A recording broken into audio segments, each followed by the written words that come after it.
Hello everyone and welcome to the Tek Torrent Podcast. How's everyone doing today? We got a fantastic show for you.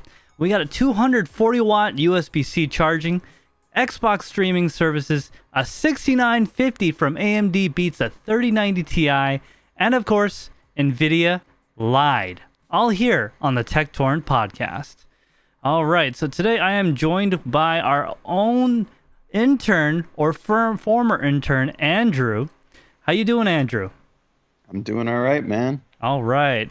So let's do a quick shout out to everyone in chat this evening. We got Get and Ghost. We got Soul7. How you doing, Soul7? Thank you for being a loyal follower, by the way. Junkie Crosmonaut. Oh, hey, man. I don't know if I've seen you before, or did you change your name? Thank you for also being a loyal TekShinji follower. John Germain, and of course, New England Crypto. Hello, everyone. So to start the show today, well, so as you know, every week we start the show with a little thing from our personal selves. I got a new rat trap, and this rat trap is very interesting. So the way it works, it's for my house. There's evidence of rats. There's like pellets everywhere. They're droppings and all that stuff. The way it works, it's a CO2 powered pneumatic cylinder that is very loud. It sounds like a .22 rifle goes off. So there's like bait inside a tube, and there's a cylinder that goes into the tube like that. There's a trigger, so they go up into the tube, and as they touch the food, they touch the trigger. And when that trigger activates, a plunger comes out. It's very violent, like the whole thing shakes. It sounds like a gunshot, and it, instantly takes out the rat. The reason why I got it takes the rat and relocates it to a safe space. Yes, it relocates their soul to a different plane of existence. The reason I got it is, if you guys know those glue traps for like animals and stuff, well, I really don't like those because they get stuck in them and then they just suffer and they suffocate. And they just rip off their feet and then they're just kind of wiggling around. Yeah, or like it gets stuck to the back of a big rat and it just moves around with it until it gets stuck on like inside of a wall and then it just dies. Yeah, I hate those things. Yeah, that's a bigger problem too. Yeah, I really don't like those things, but I put it together and I decided to do a trigger test. So I put some paper in there. Man, it was loud. Like it hurt my ears. Like maybe if you guys want to see it in action, because it is a piece of technology, right? Let me know and I'll bring it on a live stream or something. Maybe I'll make a quick video. I just can't show. Where'd you get that thing? Oh, I just ordered it off Amazon actually.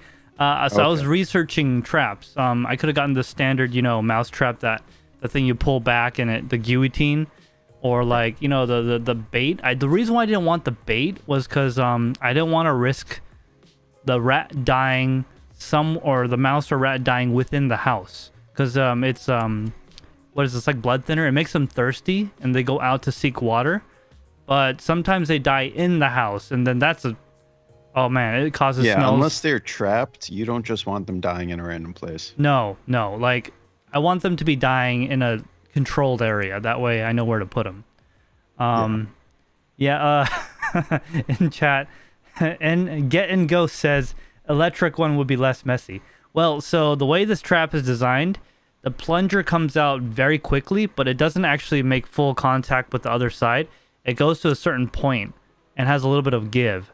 So it's not designed to explode the rat's head. It's designed to instantly crunch it a little bit. And there's actually no blood. Well, allegedly no blood. Because I also was heard that if there's rat blood or mouse blood, they won't come to the trap. Smart. Yeah. I mean, it's actually very expensive, so we'll find out within like 30 days if it's worth it. So that's enough about me. Andrew, so why don't you tell me what's going on with you? You seem to be searching for something that doesn't exist. So why don't we go over that? Yeah, man. So I told you guys last week that I'm kind of in limbo in between computers right now. Wasn't really sure desktop, laptop, what I want to do. I'm pretty set on a laptop now, but I have a specific criteria that is fairly difficult to find. Oh yeah. So yeah. The criteria is this: between 15.6 and 17-inch screen, has to be either QHD or 4K. It has to be 5. Has to be, absolutely has to be. Okay. Has to be 100% sRGB. Has to be 5.5 pounds or less. Oh wow. Has to have 8 cores or more. And it has to have a 3080 16 gig or 3080 Ti mobile, of course. So and it's gotta weigh 5 pounds or less. Down. 5.5. 5.5. 5.5. Oh, okay. Yeah. So I have found a few laptops that exist. It's just difficult to find them for sale. So basically, I'm also leaning towards Intel. It's not necessarily a sure thing yet, but I've been looking at like reviews and benchmarks for the 11800H, and that seems like a pretty decent CPU, especially for Intel mobile. So 8 cores, and it's pretty much on par with the 8-core Ryzen mobile chips. Okay.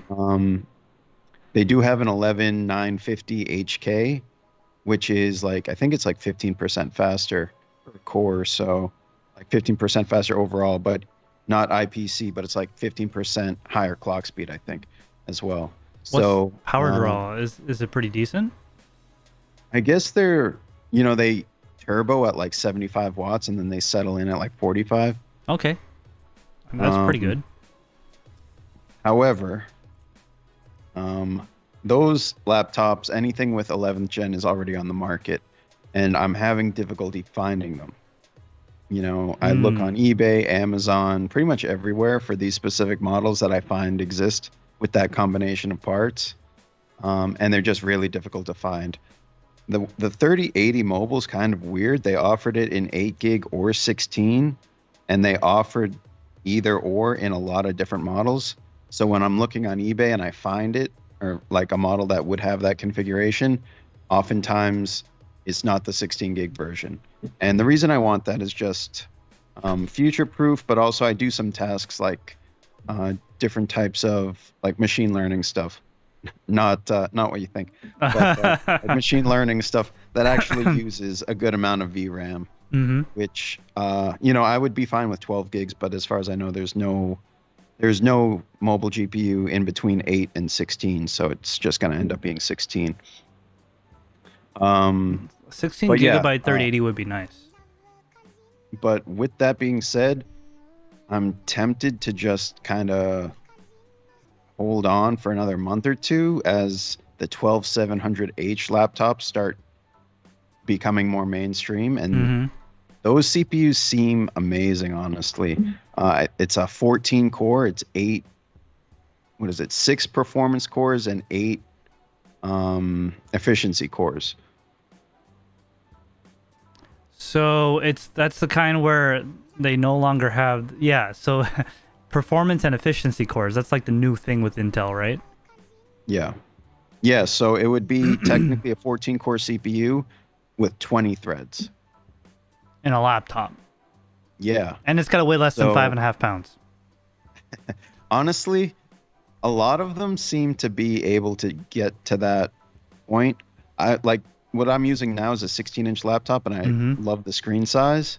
But if you went up to a 17 with a smaller bezel, it would be a similar size. If you went down to a 15.6, still a similar size. I like the 16 in my case because it's 16 by 10, but that's not I'm not going to be too picky.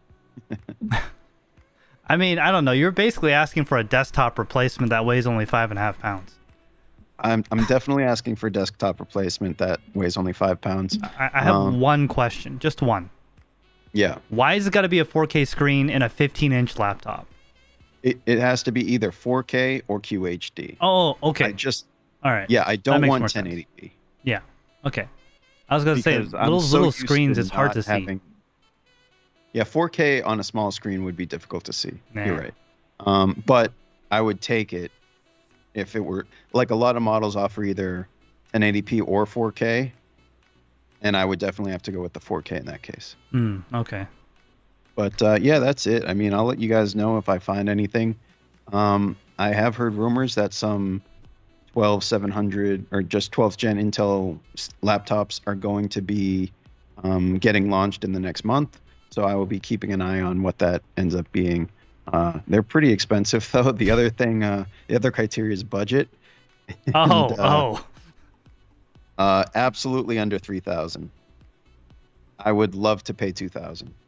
I might be able to help you out, but it weighs more than 5.5 pounds. 5.5 pounds is the limit. It's absolutely the limit. I did find one at Micro Center that's made by Main Gear with an 11800H and the 3080 16 gig, and it was $19.99. So I'm gonna see if I can take a look at that next time I go to Micro Center. But yeah, that's pretty much it for me. Just looking for the impossible laptop. Good luck, bro. Especially in the shortages on everything from hot dogs to friggin' memory chips. Good luck. Yeah. But let us know definitely in the next stream for sure what you find. All right, so we're going to move on to our first topic for the night, guys. USB-C, as we all know, is becoming the new hotness in universal standards, except for Apple. They, don't want to do that, but they might be forced to. We'll talk about that later. But USB-C 2.1. This revision allows for up to 240 watts. Now, there's some other stuff we'll get into that requires this, but traditionally right now it's 100 watts. It's basically the limit. So Andrew, does your laptop have USB-C charging? As far as I know, it doesn't. But actually, I think some people have got it to work with high wattage USB-C chargers. It doesn't work with the ones that I have. Okay, so you need like a 45. I haven't tested with any that charge over 100 watts. Yeah, so my Razer Blade 13 Stealth, that's got a 1650 Ti in it, right? That takes a 100-watt brick to charge properly, to fully unleash its horsepower and everything. So my Razer Blade Pro 17 with a 3080 in it and an i7 11th gen something, that takes 280 watts. So, 220 watts. I think 280 is the max or something like that. I gotta double check. But a USB-C cable is not enough to power that thing. It'll keep it on. I could watch a movie, but when I game, USB-C power at 100 watts is not even enough. It still goes into GIMP mode. On the big Razer? On the big Razer, yeah. USB-C 100 watts still not enough to make it game in full power. Right. So this is the way that works. So the current USB-C type connection delivers 20 volts at 5 amps, which means they top out around 100 watts. Okay. The new standard would allow, excuse me, the new standard, which is standard 2.1, would allow 48 volts at 5 amps, which gives a theoretical maximum of 240 watt draw. Of course, this isn't going to be something you could just use your grandma or father's USB-C cable. This is going to need the new cable. This new cable is going to require the new extended power range EPR cable rather than the standard power range, the SPR cable, like the ones we have today. So Andrew, you don't have USB-C charging on your laptop currently because you don't have a 100-watt charging brick? I don't use it because The brick that came with it's 230 watts. Okay, yeah. So okay, that's a pretty powerful brick. Never mind. So it has like a proprietary connector, right? It's a Lenovo. They use what they call the Smart Tip connector. It's standard on Lenovo's of the past at least 5 years or so. Yeah. So my current biggest gripe with laptops is that those connectors, after you get into a certain wattage, they're all like different. Like the Razer Blade for the 17s, and basically every Razer that takes more than 100 watts has something that looks like a big USB-C connector. It's in the same shape. It's a little bit taller though. It's not as flat, but it's about 3 times the size, and that allegedly delivers like 220 to 280 watts. This new type of cable it could possibly allow your laptop to be completely USB-C powered. Now, what I would like to see is maybe dual USB-C inputs, because that's, in my opinion, that's still more convenient, because USB-C charging bricks and USB-C power supplies are way easier to find than a proprietary laptop charging cord that, of course, is going to cost an arm and a leg. Or I could just buy a 300 watt USB-C power supply and just plug that into my laptop. I think I would say. Mm-hmm. I mean, I would say any laptop that ships like now forward should at least support slow charging through USB-C. Yes. Like 100 watts or whatever. I think it should be like, okay, the laptop can stay on. You can watch Netflix or watch YouTube. Maybe you can't game. Maybe you can't do any AI rendering. But it should be able to keep it alive, like without eating into the battery, for sure. Right. I think it'll be good, because you don't have to carry around a whole bunch of proprietary chargers. Imagine carrying like a 300 watt USB-C brick. You could charge your laptop, you could charge your phone, you could charge your tablet, even some cameras these days, actually, gimbals. I think well, USB. The bad news with this is, if it's a new voltage, it's not going to be backwards compatible, which is a bit unfortunate, Yeah. Well, so I haven't really read that far into it, but traditionally when they do stuff like this, they put in like a handshake or some kind of data. Yeah. That. Let me correct myself. USB-C will always support the lower voltages of the protocol. So like USB-C, if it's a 20 volt charger, it will still charge at 5 volts if you plug in a basic USB-C device. And the new standard, I'm sure, will do the same. What I mean is, it won't make devices that weren't charging on USB-C before suddenly charging, which they won't charge any faster. Laptops. So hopefully it's just something that's implemented widespread going forward. Yeah, I agree. Well, if it's Apple, they're gonna fight tooth and nail. But so what I wanted to get a last part of this, and we'll read some chat stuff. So in Europe, they've actually instituted a USB-C law. So basically, their theory is that all these proprietary power connections are creating e-waste, which I agree. Now, I'm not a big fan of the government telling people to do stuff like that, but in this case, it might make sense because, well, basically only one company is going to fight it, which is Apple and maybe a few others. One problem with it is, what if in the future we have something new, like USB-C squared, whatever, and the connector actually sucks? What if they make that mandatory and everyone hates it? You know what I mean? That's one risk. I think in Europe it was specifically regarding phones. I don't think it necessarily applies to laptops in terms of standardizing a power connector.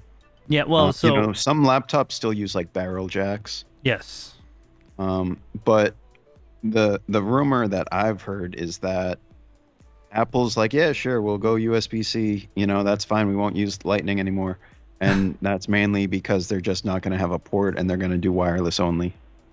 I mean, that's a rumor, but I could absolutely see that happening. I almost use wireless charging for my phone. Wasn't that one of their tablets? It was like a concept where there's no ports. Everything's through the wireless like mag dock or whatever.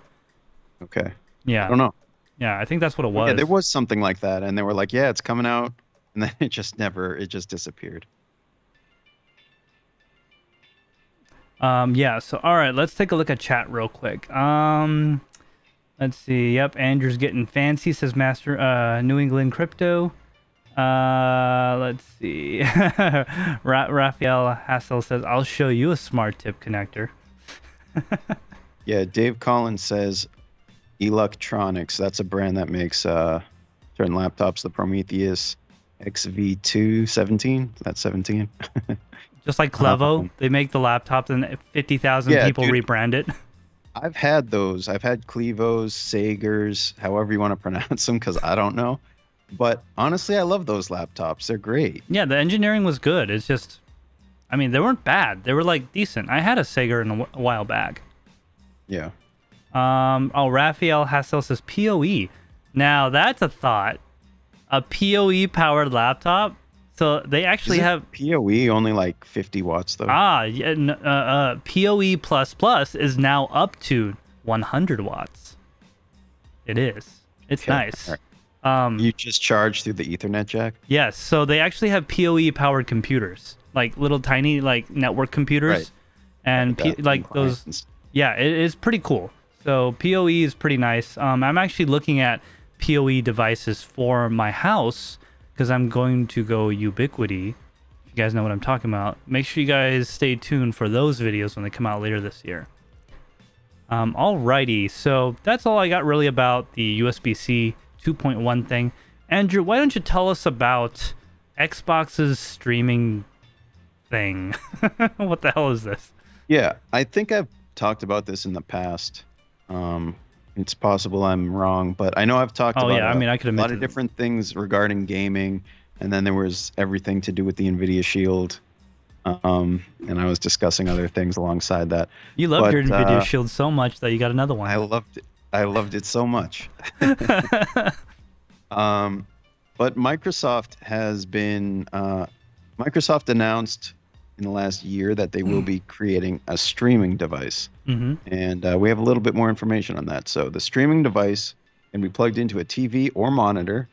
That's not really news, but it can be plugged into a TV or monitor. And will have either a stick or puck design, according to GamesBeat. So what we can expect is a form factor similar to either an Amazon Fire TV stick or a Google Chromecast.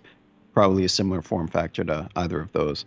Alongside the streaming device itself, Microsoft has teamed with Samsung to create an Xbox app for specifically Samsung smart TVs, which is kind of an interesting move. Kind of not really sure how I feel about it, if Samsung's going to be exclusively like the only one who can have that app on their smart TV. Only one that can play the game. Yeah, I'll come back to that. But both the streaming device and the app are expected to hit market within the next 12 months. The streaming device is expected to function as a media streaming device like a Fire Stick or a Chromecast, alongside its core function of streaming games via Xbox Game Pass Ultimate. Xbox's game streaming service. Yeah. They're really trying to make that a bit more mainstream. And that is just the main function of the device. It would be, I guess, a console alternative, which I think is awesome because a lot of the stuff on consoles anyway is already diskless. You don't really need all that hardware when Microsoft has tons of hardware in a server that you could essentially rent out through Game Pass Ultimate. So game streaming, I think, is a big part of gaming's future. Mm-hmm. And if they can price this in such a way that, like the cheap Xbox now is the one I have, which was $299. If they could make this unscalped, yeah, that one didn't really get scalped too much. Yeah. And if they make this like $149 for the stick and it can play all these games, and maybe they throw in a 6-month or 12-month of Game Pass Ultimate for free, I think it would be pretty compelling as a console alternative. There's certain things like, I'm mostly a PC gamer, but there are certain games or certain experiences you can only get with a console. Yeah. And that basically ends up being split screen, or, game devs just write out certain parts of a game when they port it to PC for some reason. There's also like multiplayer on a console that you really can't reproduce on a PC.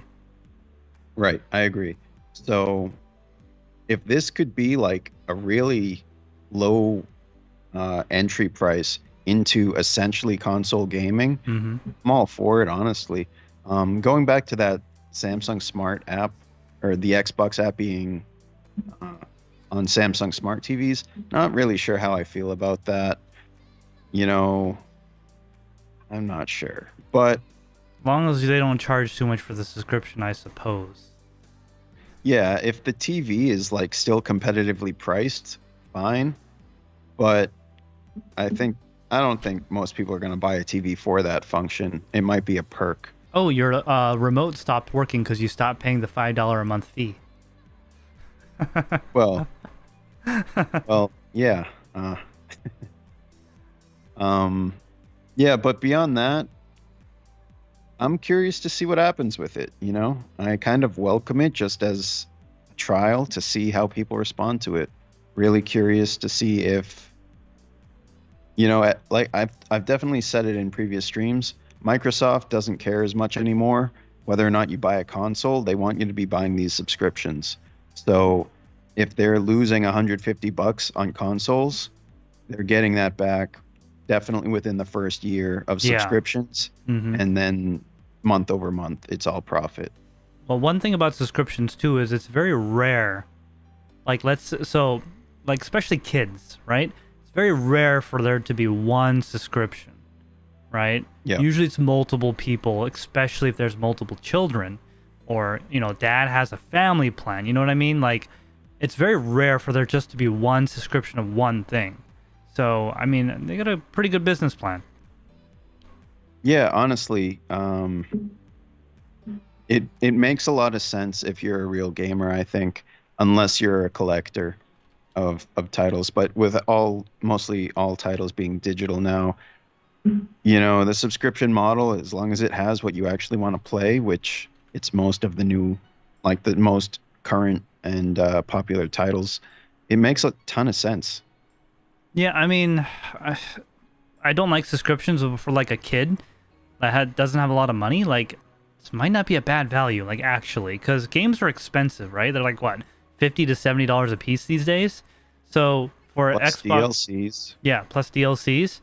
So if they just get a Xbox Game Pass for what is it, $9, $15 a month, and you pay $200, $300 for console, I mean that's like a way better. You need the ultimate. I think you need the ultimate for certain things. Okay, yeah. But I think that's $20 a month. I'd have to double check that, but I still agree with you. If you're buying one game for $70, that's like what? That's 3.5 months of Game Pass Ultimate where you can play hundreds, if not thousands, of titles. Yeah, I mean, I'll be honest. I kind of I put my Game Pass down to the pleb version. I used to have Ultimate, but I really wasn't using it. So I haven't been playing as much. I don't have an. Yeah, I think it's free, right? I don't think it's free anymore. Oh, okay. I might have I might just not have it then. The Game Pass for PC, which is a little bit different, but I think it's like $9 a month, $9.99 or something like that.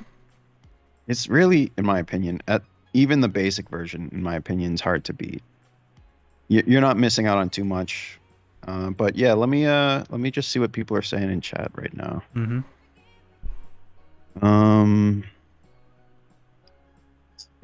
Ethernet boxes with 1,000 watt PSU soon, says Dave Collins. Yeah. I mean, if we had like a giant PoE switch, it would be like a 240 volt switch. 240 volt, 30 amp, Honestly, 30 amp PoE switch. it would be sweet if there was like Type C on everything from your phone to your laptop, but also like your coffee maker. Like everything that plugs in. It would be awesome if it was just Type C. We no longer You'd only have one type of cable in the Yeah. entire house. everything's this. It's no longer the 3-prong. Yeah, if we ever developed like a standard connector, it'd be cool if we just like replaced traditional outlets with whatever that would be. Mm-hmm. Fixation 5. I'm not. Go ahead. No, go ahead. I was gonna say Fixation 500 says there are also certain experiences you can only get with an 8K VR headset. That's true. That's true. For those of you that are in our Discord, by the way, you would know what he's talking about. Yeah. Honestly, that's another thing I'd love to spend more time with. Once it develops a little more is VR, and I think it's kind of sitting still right now. But I think the next generation of VR is going to be really big. Mm-hmm. Yeah, I mean, I'm not gonna touch that. I'm gonna keep that right there. Yeah. I appreciate Yeah. that. Raphael says, I'm bored with playing games. I write my own on Unreal and Blender and a bit of Battlefield. Yeah. Yeah, that's honestly, with Unreal Engine 5, pretty much anyone can make a game.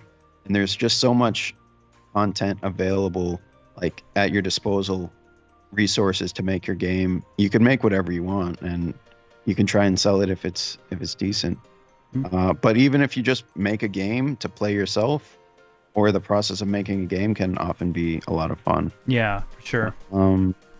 Yeah, I think we are pretty much caught up on chat. Yep. Real quick, guys, we got 18 people watching right now, and we only got 8 likes. So if you're here and you're watching, hit that like button, because it lets YouTube know that we don't suck. If you're hitting that dislike button, then get out of here. If you hit that dislike button, even I can't see it until I go like really deep into the interface. It's like really hidden now, even for my end. All right, so let's move on to the next thing for tonight. All right, so AMD is releasing the 50 Radeon cards. Allegedly, this 6950 beats the new 3090 Ti for literally or almost $1,000 less.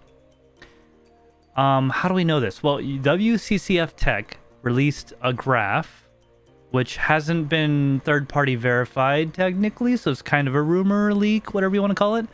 On the RDNA 2 refresh, basically the 6950, the newest card from AMD, it beats the 3090 Ti, which, if it actually does, that'll be a game changer.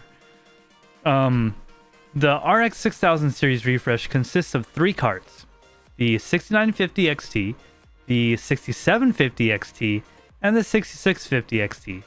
Kind of get where they're going here. It's all 50s. They use 3 different GPUs: the high-end Navi 21, the mid-range Navi 22, and the lower mid-range Navi 23.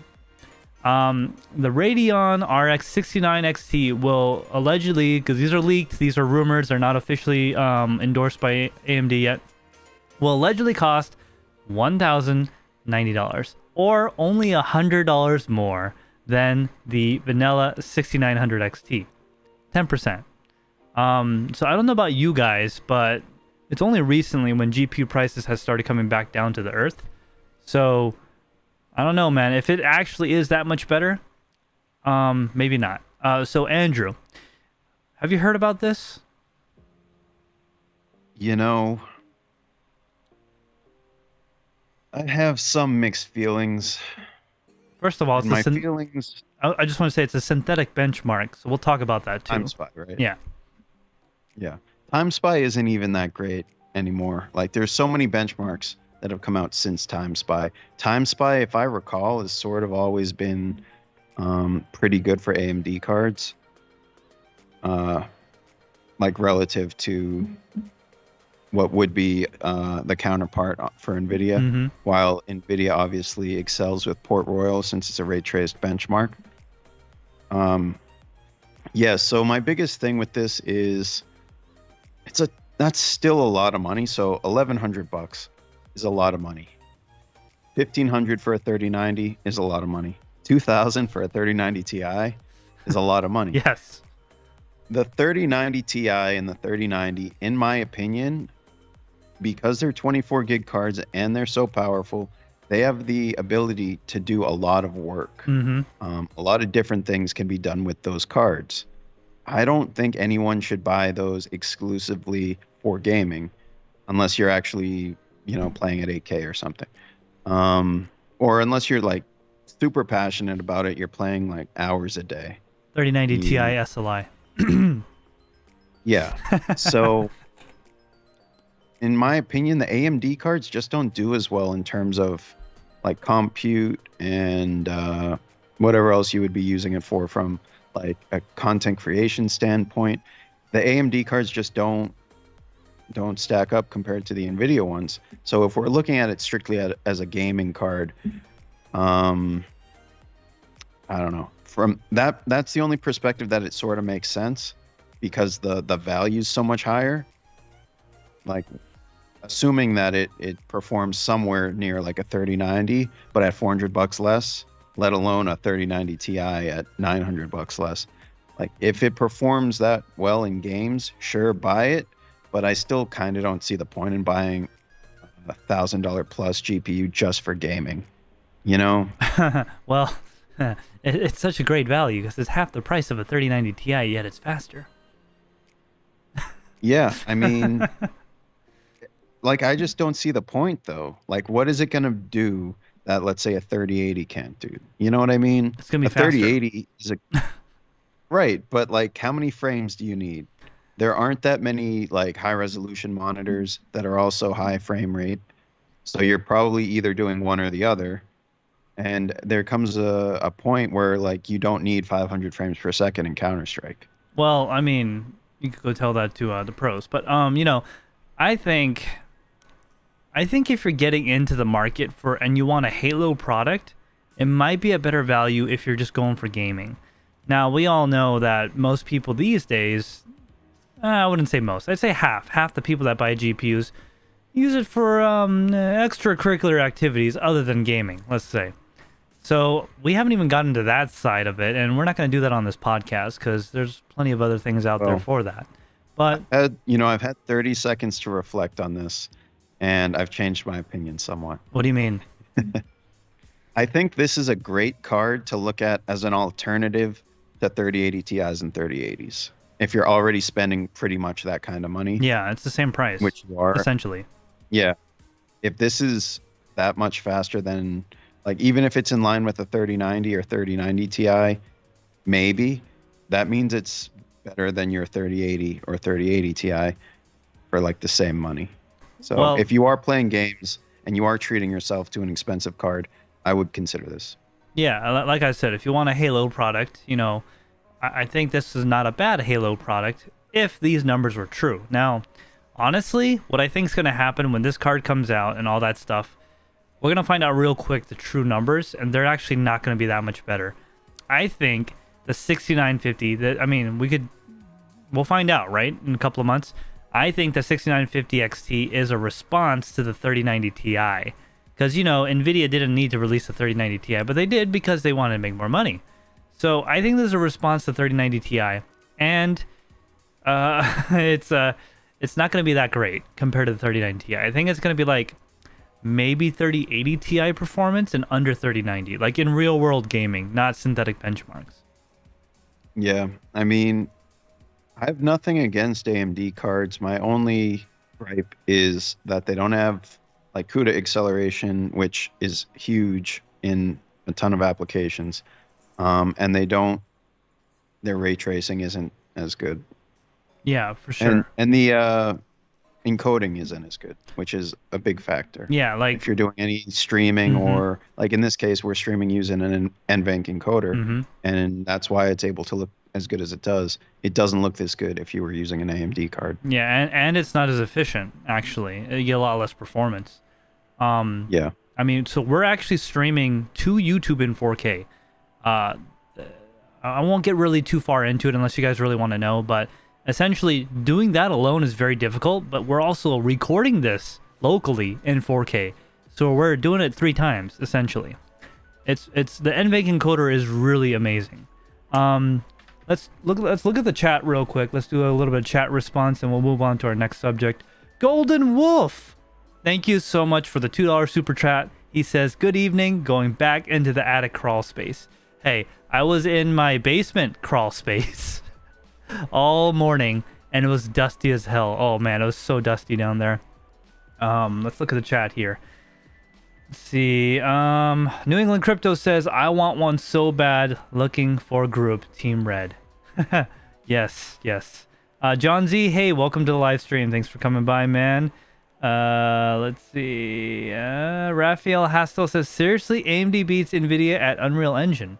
Really? Andrew, do you have That's interesting. do you have experience with this? I thought it was the other way around. I haven't used the latest AMD GPUs, but I don't know for sure. I feel like a 3090 is still going to be better, and a lot of people using Unreal Engine for like serious workloads like virtual production are using more than 24 gigs of VRAM when they're doing that. So they're using A6000s. But in terms of performance, like frame rate, the thing with Unreal Engine is they're kind of doing software ray tracing, which is GPU accelerated, but it isn't leveraging NVIDIA's ray tracing cores as much. So it kind of levels the playing field and is able to use some of the extra horsepower of AMD cards for ray tracing, even though they're not specifically ray tracing cores. Yeah. So yeah, I would say AMD cards do perform pretty well with at least the latest Unreal Engine that isn't using like NVIDIA's proprietary ray tracing algorithm, whatever you want to call it. Yeah, so they are more equal in Unreal Engine than I think a lot of the titles that are being shipped with ray tracing right now. Okay, let's just finish up chat and we'll move on to the next section. Soul7 says, TekShinji, even still at 80 Ti, performance is still cheaper than 80 Ti. Yep. Yeah, it makes sense. Crypto Noob UK says, hi TekShinji, hi all. How you doing, man? Welcome to the stream. Fixation 500 says, yeah, I would go 6950 XT over a 3080 Ti. Yeah, I mean, price-wise, it's probably a better GPU for most people anyway. For me, probably not, because, I do content creation. All right, Andrew, what? And go ahead, yeah. It's going to have 16 gigs of VRAM, I assume, like the 6900 It's gotta, yeah. I'm pretty sure they won't go down. Some people are looking at that as a little bit more future-proof, depending if it's like, if you build a super high-end machine every 5 years, that might be appropriate for it. Yeah. All right, Andrew, why don't we move on to the next subject? Why don't you tell us about NVIDIA? What's going on with those fools? They got caught doing it again. Red-handed? I don't know if they've been caught doing it before, but I feel like they're always getting caught doing something. Whether it's in this case the SEC or in other news, it's the consumer catching them doing something. But yeah, NVIDIA is responsible for paying a $5.5 million fine, is a good amount of money, to settle charges brought by the SEC, Security Exchange Commission. The fine comes after NVIDIA allegedly misled investors by reporting growth in revenue, claiming that it was related to the gaming market, while hiding the fact that they were selling crypto mining hardware directly to miners and not really disclosing how much of that money was coming from that. Oh, really? They didn't disclose that those sales greatly impacted the surge in revenue because they were citing the gaming market like as being the reason why they were doing so well. So the implication that their business wasn't being heavily affected by mining sales left investors in the dark. And yeah, I mean, if you took their word that it was all because of gaming sales, you might say, oh, well, gaming's doing great. It's going to continue to do great. I'm going to invest in NVIDIA. Sounds like a great idea. But when you find out it was heavily influenced by crypto sales and you invested, and then crypto doesn't do as well, less people are buying GPUs, miners, like mining farms are saturated already. They don't need more GPUs, and NVIDIA's not producing as much revenue. So that doesn't really do much for the investor. This $5.5 million fine should definitely hurt the company, as they only made $7.6 billion in the last quarter. So chump change. Yeah. So yeah, it's, I don't know what to say about it. Honestly, a lot of companies do things like this. Maybe not specifically, cryptocurrency related, but NVIDIA is a tech company. Crypto is a big part of their business, whether or not it's them selling to crypto miners or their customers using their cards for crypto. So it's just they're related, and they tried to just write this one off, and I honestly feel like they've done this before, where they said, oh yeah, we're doing so well because of this, Yeah, and right. then it ends up being something else altogether. But it's just a case, I think, of asking for forgiveness rather than permission. And it's like they know when they make these decisions that at some point it's going to get revealed.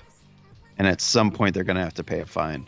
And at some point that fine is going to be significantly less than if they just disclosed it in the first place. Exactly. So it's a calculated decision to pay this fine eventually, because they make more money in the long run by doing this. So, when you're dealing with companies that have this kind of money, any kind of fine, even if it was $1 billion, it would still be a slap on the wrist for a company that size. But $5.5 million is like if you took $5 out of my wallet, and I'd be like, okay, all right, there goes that $5 I was gonna actually buy a sandwich with. But now I guess I'm just not gonna. Actually, let me give you a better reference. So they made 7.6 billion. Okay, let's cut that in half. Let's just say that was their profit, whatever, right? So what is it, 5.5 million? It's still less than a fraction of a freaking percent. So it's like as if I took a penny from you. Right. Yeah, exactly. Andrew, we noticed you killed somebody. We're gonna take 2 cents. That's what they've made in the last quarter. Exactly. It's literally. If this is, they're basically being fined for this practice that's been going on for like 2 years, but they make, $7+ billion a quarter, and the fine is like 0.1%. No, it's not even 0.1%. It's 0.04%. Yeah. It's literally nothing. Yeah, it's this is an operational cost that ridiculous. doesn't even affect the balance sheet. It's probably shrink for them. It's definitely, they definitely have operational costs that are higher than this. Yeah, fine. they probably pay more in toilet paper for their whole freaking company. Honestly, yeah. Worldwide, they probably paid more for toilet paper. Maybe I should do. That's probably like their monthly electric bill when they're running NVIDIA servers. Seriously. Crypto mining. Yeah, you'd think, right? That's pretty much it. I mean, it is exactly what it is. Yeah. So there's not really a whole lot more to say. They're getting this slap on the wrist fine. I wouldn't even call it a slap on the wrist. No, I call it an email that went right to spam. Now that they're doing this. Yeah. And no one's ever going to buy NVIDIA products ever again, and no one's ever going to invest in their stock ever again. No. It's been a great stock. They make great products. It's difficult when there isn't like an abundance of competition. There's kind of like just AMD. Yeah. And maybe Intel soon. I would just want to say that we should call this not a slap on the wrist, but rather you know how you get the thing from, I don't know, you go through the toll too fast or something, and you get a spam mail saying go slow down or something. I think it's like that. Okay, yeah. NVIDIA's oh, let's write a check, and okay, so this is our punishment for doing this. Okay, we'll just keep doing it. It's we make so much damn money. We're just gonna keep doing it. It's worse than Ford Pinto, man. Yeah. I mean, I guess the idea. Go ahead. So I guess what I would say is, it doesn't really hurt anybody. It does affect investors and the future of the company if revenue tanks because crypto tanks, let's say. But it doesn't there are companies that actually hurt people for profit. Companies that will, chemical companies, for instance. Monsanto. Oil companies potentially. I should look over my shoulder the next few days, but but yeah, I mean, this is kind of they probably look at this as a victimless crime that they can just pay off, so they don't really feel too bad making this kind of business as usual. I mean, they basically have FU money, so yeah. All right, let's catch. Let's catch up on chat. follow up in chat to see if anyone. NVIDIA isn't admitting the wrongdoing as part of the settlement. That's correct. They're just paying the fine. NVIDIA just employs game theory and says it's more profitable to pay the fine. Yep. That's right, Magic Lucky. They probably write it off on their taxes next year as a loss. Yeah, that's from Crypto Noob UK. Taines is in the house. What's up, everyone? What's up, Taines? Yeah, man. I haven't heard from you in forever, man. You still alive? You're just in time. We were just gonna talk about Elon Musk. No. How you been, man? Yeah. We got Soul 7, and that's pretty much it for chat. So, you guys have anything else to discuss in the last 10 or so minutes, 15 minutes of the stream? It is open to you guys now. This portion of the stream is now an AMA, open to basically anything that will happen. So, I want to say one point, a comment from someone real quick. Junkie Cosmonaut. Am I saying that right? Junkie Cosmonaut? Yeah, okay. Junkie Cosmonaut, thank you for being a loyal follower, by the way. And NVIDIA isn't admitting to wrongdoing as part of the settlement. So that just gets my blood boiling. Well, that goes to your point that it's it's kind of like going through a toll. It's just I mean, so now they don't even they basically get out of jail for now they basically get to pay bail and then the case is dismissed. Like, best equivalent I could come up with. So basically, they just paid for the privilege of doing something wrong, but the payment is like nothing. So it's like a tax. It's like a operational tax of a business. That's not. I mean, that just boils my blood. Boils my blood. Settling is. I mean, what are we gonna do? What's next? Are we gonna Ford Pinto it? You know what I mean? Oh, it'll actually be cheaper to pay off these lawsuits of all these dead people than actually fixing the cars. So we'll just keep it that way. I think that reference is getting old, man. I think it needs to be like Ford Explorer, Firestone tire kind of thing. Okay. All right. So I actually know a lot about this case. Do you, Andrew? Okay, we'll make this quick. Why don't you tell me what you think it was about? Well, Ford said it was the tires. Mm-hmm. Firestone said it was the Ford Explorer.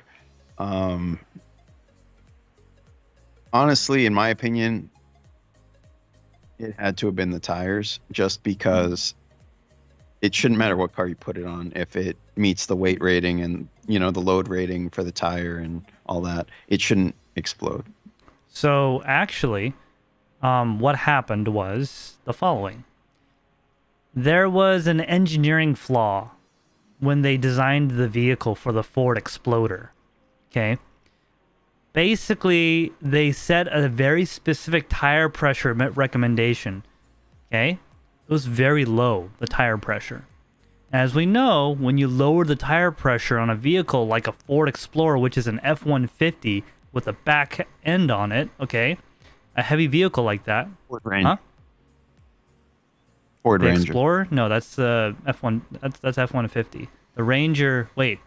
It was the Ford Ranger. I mean, we're talking about the early '90s Explorer. Oh, okay, yeah, okay, fine. Yeah, it's a tiny car, but it's a tiny SUV. All right, whatever. So basically, what they did was they said it needed a certain pressure. They effed up, and it needed higher pressure. What happened was the rotational force with that low pressure caused a lot of drag and caused the tire to heat up. So, and then the tire would burst. Okay, so when your car is doing that at 80 miles an hour and you careen into a bus full of kids and you kill all 50 kids, it looks bad. So instead of Ford taking the blame for it, they blamed Firestone, and then Firestone took the blame, and then Firestone died, essentially. So now Ford looks all good because Ford never did anything wrong. It was the tire. There's also a little stuff about maybe Ford owned Firestone and all that stuff, and they just kind of sacrificed the company. But I won't get into that. But that is the facts of the case. That is the reason why they were failing. Now, as for the tires being bad, yeah, sure, there could have been a couple of defects, but the main cause was that the tire pressure recommendation was too damn low, and it was causing the tires to overheat and fail. If you guys want to really look that up. Right. All right. Well, we'll have to take your word for it. Sorry, I just had to get that off my chest. But that would affect other brands, not just Firestone tires. Yes. So like I said, I'm pretty sure there was a defect or something. Well, so the Firestone tire, also you got to remember, was OEM. It came on the car. Yeah. And these problems were happening before the service life of those tires were allegedly over. So they never actually made it to other brands. So yeah, it was very rare cases where, you know, you got a flat tire, you need a new tire or whatever, you know, then maybe. But let's catch up on chat.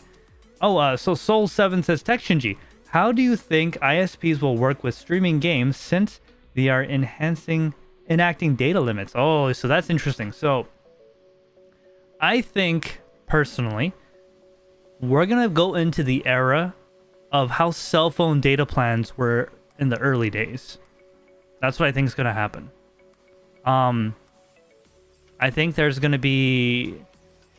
It's going backwards. It used to be all you can eat. Now they're enhancing so you get like, what, 1,000 terabytes a month or whatever, some random number, and they charge you so much. And then you get the next one. That's a lot. Sorry, of data. gigabytes. Whatever it is. I don't know what they are actually, because I'm not on it. Then the next one will be 2,000 gigabytes, and the next one will be 10,000 gigabytes, and then, you know what I mean? So I think that's what they're gonna do. Excuse me. I think that's what they're gonna do. I'm gonna argue a different point. Yeah, sure. Go ahead. I don't think it's gonna matter. Game streaming is not gonna be much different in terms of bandwidth than if you were watching Netflix. You know, you're really only streaming the video. It's like a video stream, and then just inputs and outputs from whatever device you're using as a controller. So also, in terms of like raw data, I just want to say it's also highly compressed. Yeah, exactly. Just like I think probably the most like bandwidth you would use on game streaming is probably like 100 megabits per second. But Xbox is going to be aware that not everyone has super fast internet. Not everyone has gigabit. So they're going to, you know, optimize this service for the mainstream user. Can you say that again? Yeah, they're basically, this is a service that they are like engineering essentially. Yeah. So they're going to do that with the focus on how much data these people, how much bandwidth these customers are going to have access to. You know, we're talking about game streaming tonight with this new streaming device from Xbox coming out sometime in the next year. But also, you can do the same thing from your phone, and obviously you're not going to always have high-speed internet on your phone.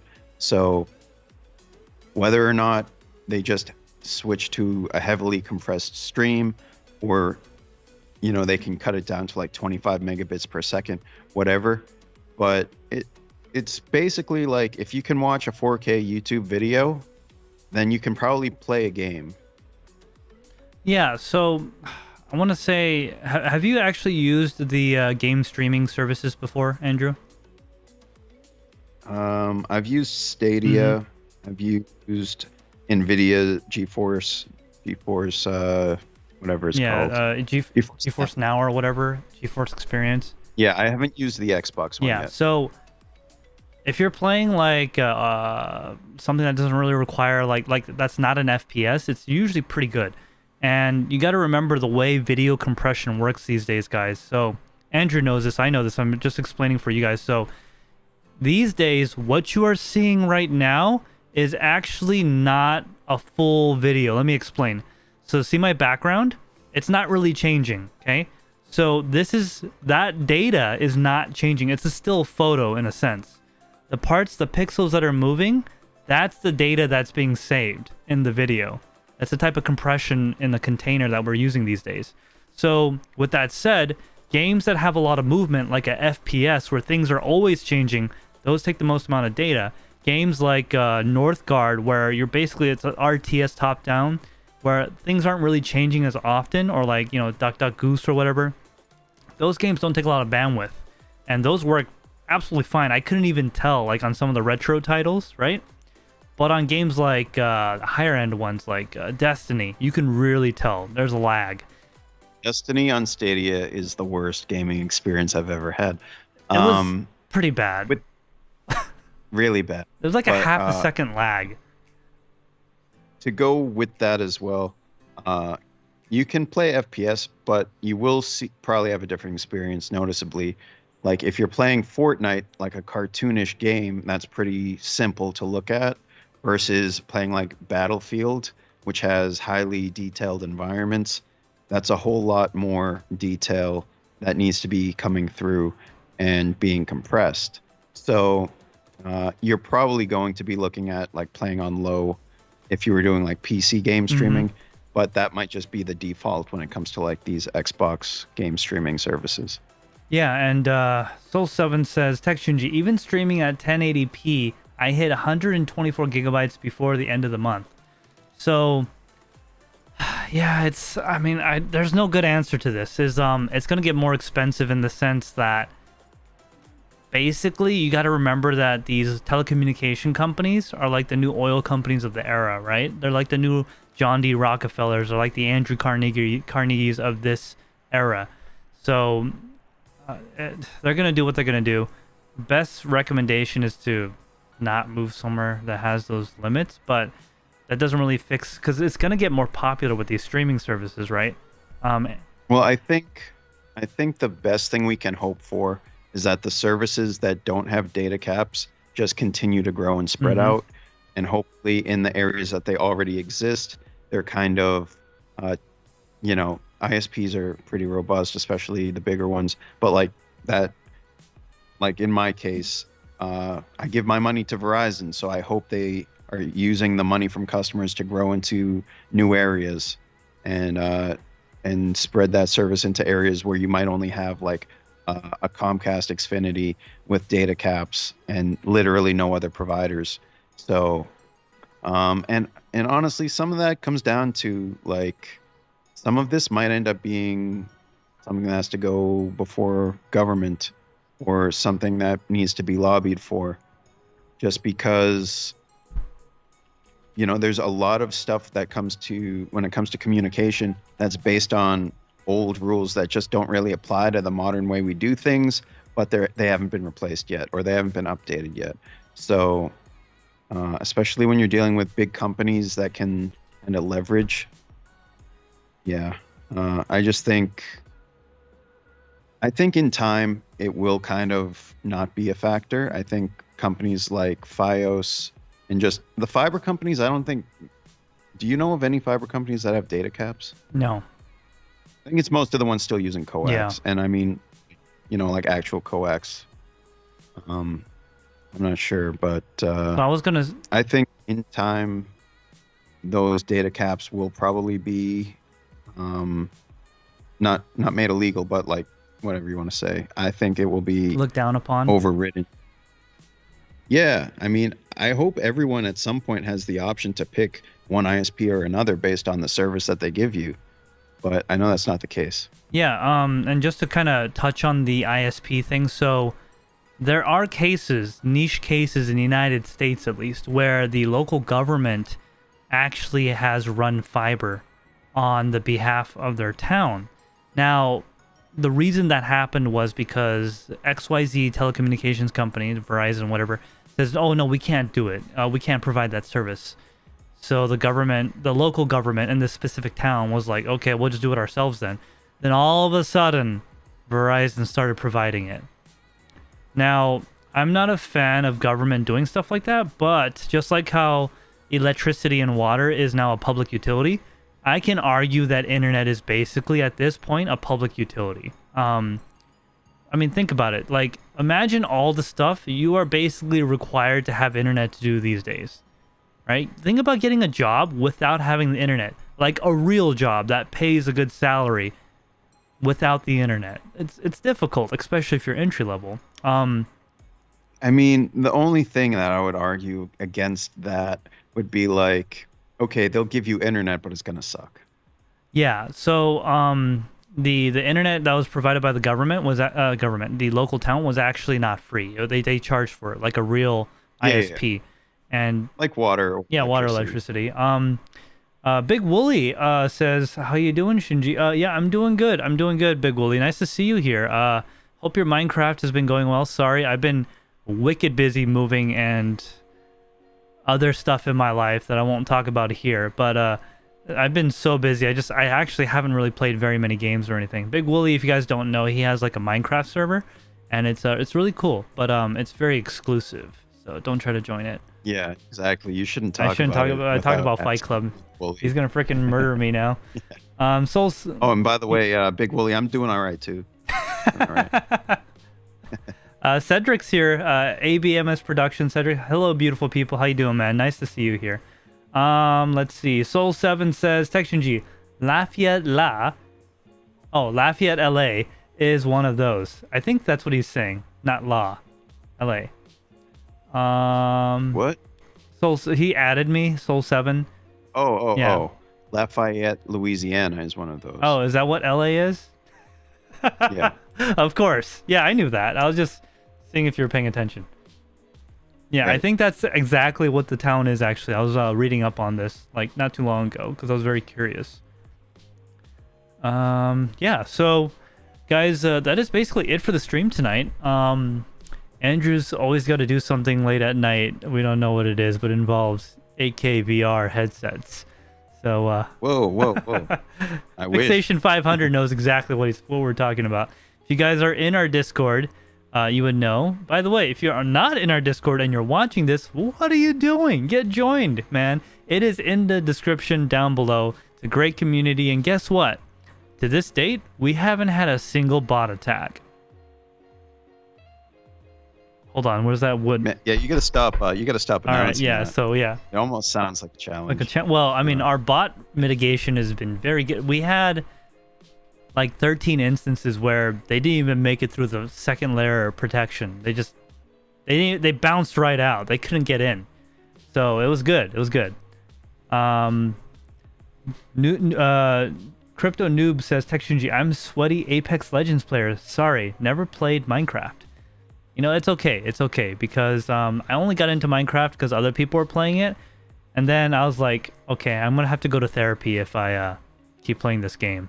So just read that message above that. It seems like I'm being disrespected here. Big Wooly 1013 says, you'll always be intern Andrew. You know, when I make the lower third titles for our names and stuff, it's going to say former intern Andrew, and he's going to hate it so much. Yeah. Yeah, guys, so go ahead and join our Discord. It's a great place. And if you're watching us for the first time, I am TekShinji, and that is Andrew right next to me. He is no longer an intern. He is now former intern Andrew. So get subscribed, hit that like button, and check out all the cool stuff because we got a lot of content planned. Andrew, why don't you tell us about...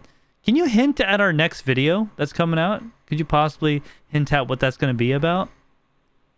I would say if you have a remote interest in water cooling, you're not going to want to miss. Not going to want to miss it. I think it's, it's. I think you'll find it interesting, and even if you're not even that interested in water cooling and you just don't know about it, it's a good watch. But even if you're not interested in it at all, I think it's pretty similar to the other videos we've done that are pretty in-depth but entertaining at the same time. Yeah, and we're still trying to fine-tune that formula where it's detailed and has a lot of information, but it's not boring. You know what I mean? It's a fine balance. So we're trying to get that going. CPPC Tech, thanks for coming by. He says, this is the end of the stream. Dang, I had to run. Didn't know. Hey, it's all right, man. That's why we have the replays and the clips every week. ABMS Production says, Cedric says, I noticed you don't have bots on YouTube either. Yes. That is not by mistake, guys. We don't have bots or spam comments on our channel because there's a lot of work that goes in the background to make sure that doesn't happen. Big Wooly 1013 says, TekShinji Crypto Tito, formerly known as Miss Crypto Shape, says hello. Miss Crypto Shape, you know I love you. Thank you so much. Hope you like that new thing you have. Yashnik, what? Yashnik's here. How you doing, Yashnik? What you doing? What are you doing here? All right, someone ban Yashnik right now. No, I'm joking. Don't ban him. I got it. Don't. How can I not love Yashnik? He's like, when I see Yashnik, he looks like an assassin, but you just know he's like the nicest assassin. Like, you know, he's gonna take care of it when he takes you out. Like, he's gonna be really respectful. He's gonna not like push you. He's not gonna make you uncomfortable. You're gonna actually want him to assassinate you. Like, he's really good. He's a nice guy. All right, guys, that's gonna be it for us tonight. Thank you to everyone that watches. Remember, same bad time, same bad channel. Next week at 7 p.m. See you guys all later. Take care.